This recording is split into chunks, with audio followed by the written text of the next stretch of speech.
Hey, welcome back everybody to Midweek in Geek, the third attempt at the show to keep up with news. It's your once a week show that you enjoy watching because, let's face it, everything else seems to be more of the same. Anyways, so welcome back for this week, third week in a row. Yeah. Yay! Got a little bit of everything today. Not gonna whatever the phrase is. Not gonna mess around too much. How about that? So let's start with the news with a little bit of Doctor Who love. John Barrowman released a little video talking about how he's heading back to Cardiff for an unannounced and unknown project at the time. Of course, all speculation and all rumors start going that Doctor Who related. Possibly Captain Jack Harkness coming back to the series, which us fans really like to see. Let's face it, he's amazing on Arrow, but Merlin ain't no Captain Jack, man. Anyways, so yeah, it's all rumor and speculation of what exactly is going on. It could be, in my opinion, what if he's doing a Torchwood special that we never heard about? Maybe, probably not, but you know, it'd be cool. It would be nice to see him with the current Doctor, which is played by Peter Capaldi.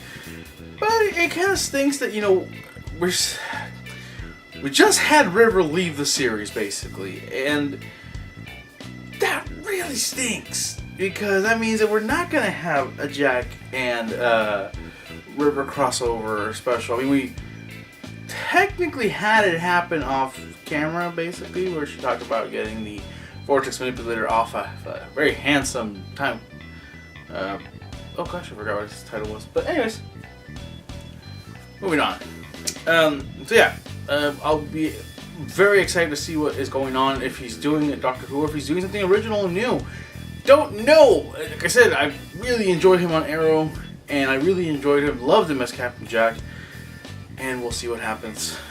In other news, the company that keeps on giving you more Batman figures to collect, Funko, announced their new Imposters line, including which is basically Batman villains dressed as Batman-inspired villains.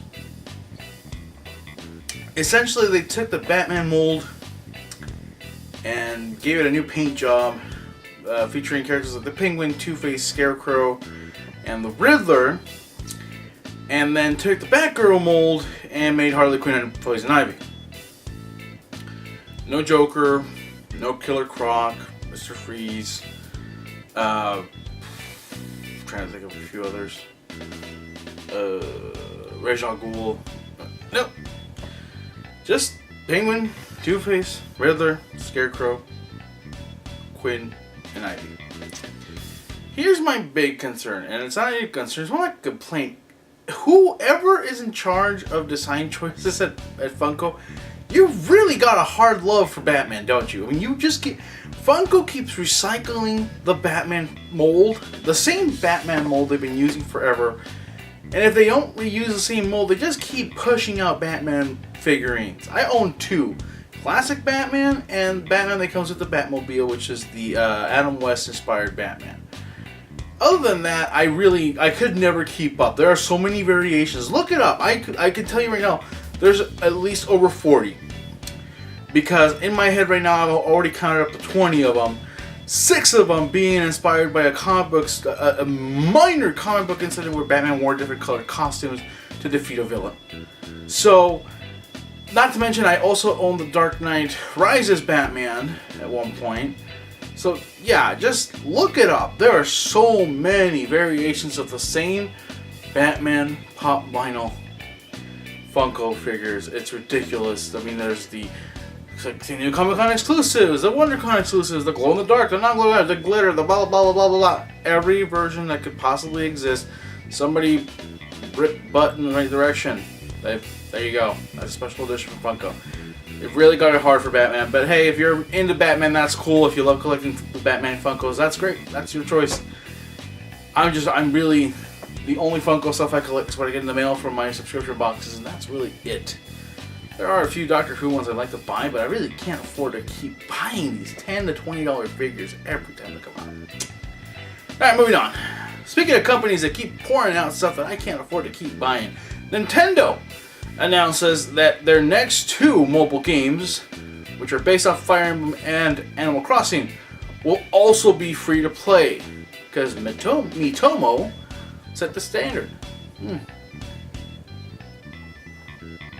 Now, if you're not like me and you didn't bother downloading Miitomo, which I don't even really play anymore, I log in every day just to collect my money and my candy that I don't even have a use for. But the game has millions of users apparently, and to celebrate, their success with the in-app purchases, which is where they're really making their money, Fire Emblem and Animal Crossing will have free-to-play versions of them coming to the iOS, Android, Windows, whatever they do. And I'm excited for the Animal Crossing one because it's Animal Crossing. I enjoy that game. I can't really say I've ever played a Fire Emblem game outside of the characters from Smash Brothers. But I've heard great things from RPG fans that love tactic style games. I'm not one of them, so but it's still exciting times to see that Nintendo is trying to do more with their brands and do more with their characters, and hopefully at one point we'll get something more fleshed out than just mobile games. Maybe I might be wrong. This Fire Emblem game and this Animal Crossing inspired mobile games might be a little bit more fleshed out than Miitomo. Miitomo is really just, it's like a kid's version of Facebook, but you're answering questions you really don't have an interest in answering so much. Alright. Anyways, speaking of things you might actually have an interest in, I'm on a roll today. The Netflix DreamWorks project Voltron, Legendary Defender, has had its trailer released, and it looks beautiful.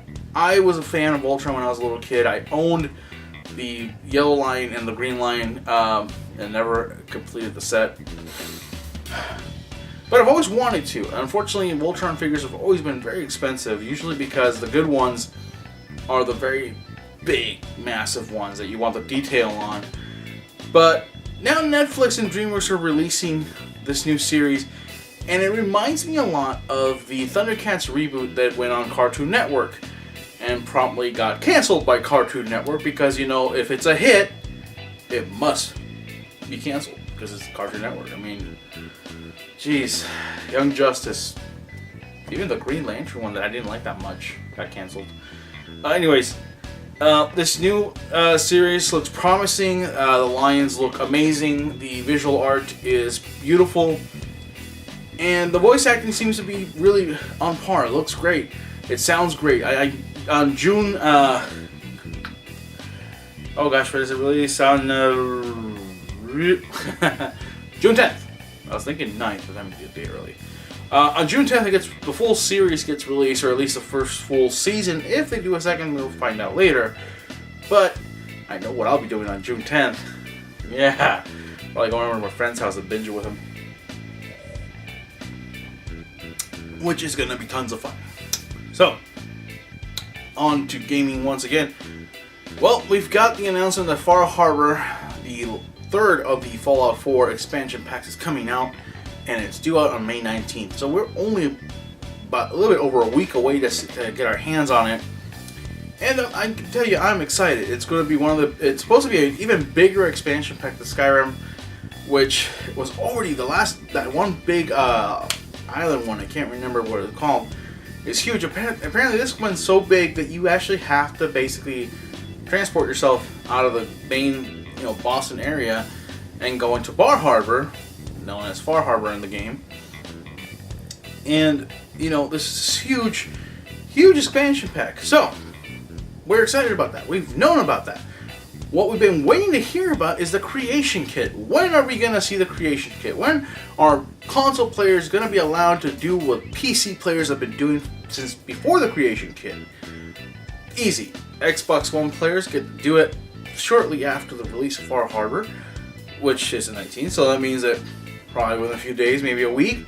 And PS4 players, sometime in June we'll let you know.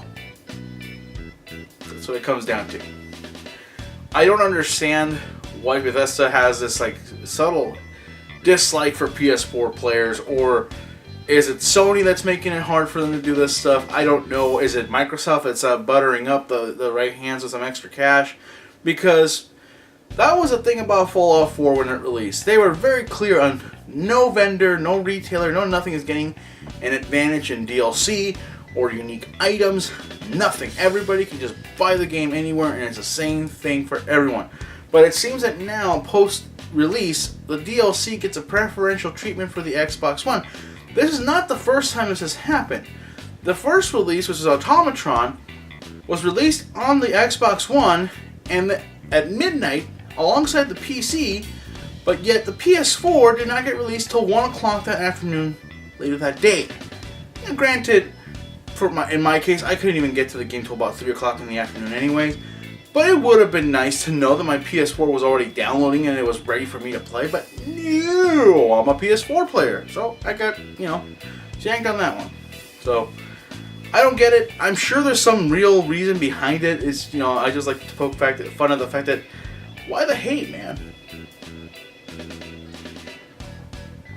And I get it. The Xbox One is closer to a PC engine than the PS4, and I could be completely wrong about that, but it's because it's Microsoft. I feel like Microsoft just has a sort of an advantage on them, and that's why they're getting what they get. So with that said, one last little tidbit.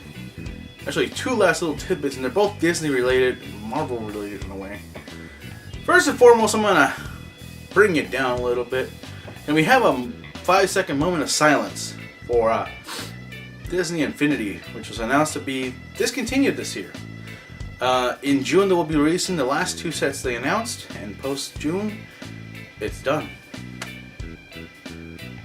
Well, that's my 5 seconds I'll give them, because I wasted a little bit of money on that, but not too much. I gave my son the figures and told him, look, new action figures, and he doesn't care.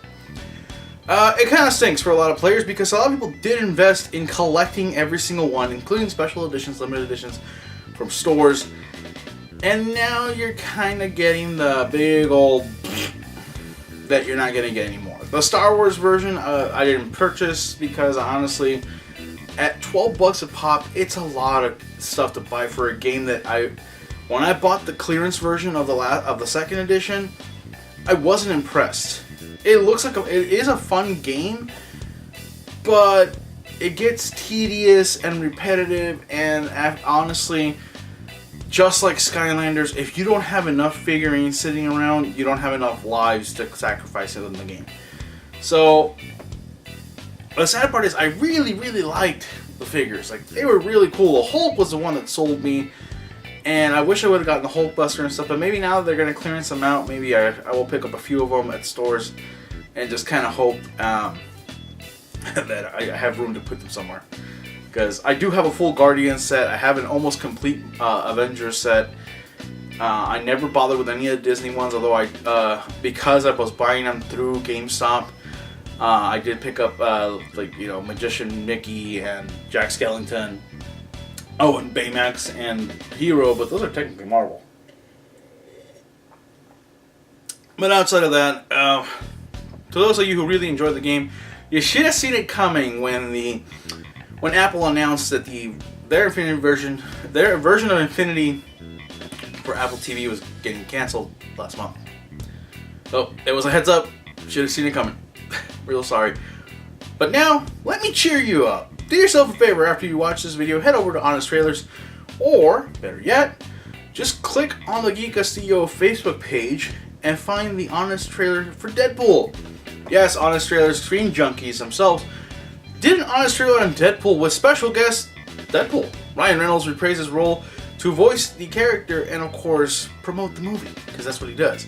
Broke the fourth wall and everything, funny names and everything. They even admitted that they might have stolen funny names in the opening credits from them, but it's still good fun. So do yourself a favor, check it out, cheer yourself up, and have a great time with that one. So with that said, thank you so much for tuning in. Thank you so much for, of course, following my show. Of course, like, share, subscribe, the whole thing. Follow me on Twitter, on Instagram. Instagram, I do a t-shirt of the day every day when I'm wearing a t-shirt.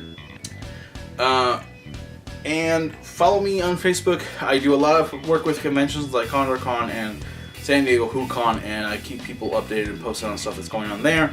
So, with that said, thank you so much. Please tune in next week, around midweek, to see what's going on in Geek. That's about that.